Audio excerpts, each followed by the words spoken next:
বলছি পয়সা খরচা করে দীঘা পুরী সমুদ্রের ঢেউ দেখতে যাওয়া পয়সা খরচা করা কী দরকার আছে? এরকম যাওয়ার তো আমার মনে হচ্ছে কোনোই দরকার নেই। কারণ আমি তোমাদেরকে ফ্রিতে সমুদ্রের ঢেউ দেখাবো। আমার অত টাকাও নেই, তাই না আমি দীঘা সমুদ্র আর পুরীর সমুদ্র যাচ্ছি না ঢেউ দেখতে। আমি এখানেই দেখে নিচ্ছি, আর তোমরাও কিন্তু দেখে নাও। এই আরেকটা কথা কিন্তু, তোমরা আবার ঢেউ দেখে ঝাঁপিয়ে পড়ো না, কিন্তু ডুবে যাবে, একদম ডুবে যাবে। কিন্তু তখন কিন্তু আমি আর বাঁচাতে পারবো না।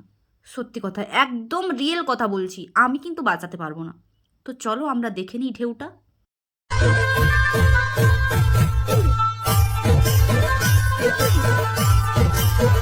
আরে বাবা, থামো থামো, এখনো আছে, চলে যেও না।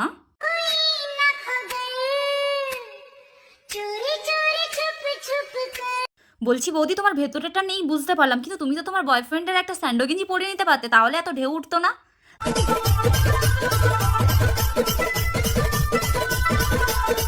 তো চলো, ভিডিওটা ভালো লাগলে অবশ্যই লাইক কমেন্ট শেয়ার করে দিও। দেখা হচ্ছে নেক্সট ভিডিওতে। Bye bye.